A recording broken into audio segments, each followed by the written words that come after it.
হঠাৎ আমার 9:30টার সময় মনে পড়লো যে আমাকে এখন নোয়াবাতি দিতে হবে।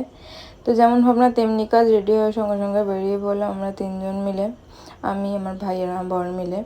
তো গেছিলাম সোনার দোকানে নোয়াবাতি দিতে, কিন্তু তখন আর ভিডিওটা করা হয়নি বিকজ আমার লোকের সামনে হ্যালো হাই বাই বলতে খুব লজ্জা লাগে। তারপর আমরা গেছিলাম মেলাতে ফ্লাওয়ার্স নিতে, ওই ঘর ডেকোরেশনের, বাট ওখানে পাইনি, না পাওয়াতে আমরা ওখান থেকে বেরিয়ে গেলাম।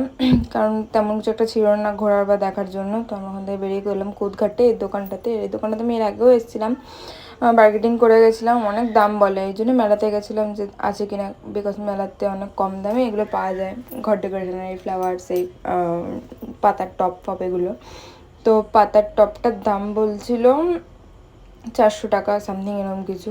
তো উনি ওনার দামে স্টিল ছিল, উনি দেবে না, তো মানে ওর কমে দেবে না, তো আমি ওই দামেই একটু কম বেশিতে নিয়ে নিয়েছি, ওই 350-400 এরকম সামথিং নিয়েছিল।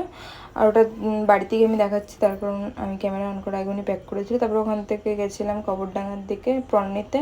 প্রন না পাওয়াতে আমরা ভেজ পকোড়া খেতে বাড়ি আসি। আর এই যে এইটুকুনির দাম এত টাকা নিয়ে নিয়েছে, বাবা বাবা, ওটা আবার সেট আপ করতে হবে, পাতাগুলো সব খুলে গেছে। আর আমি গেছিলাম কবরডাঙ্গার একটা কসমেটিক্সের দোকানে, ওখান থেকে আমি সব কিছু নিই আমার ফেসের হেয়ারের। তো এই রোজমেরি অর্ডারটা নিয়েছিলাম, ওটার ক্লিপটা নেওয়া হয়নি।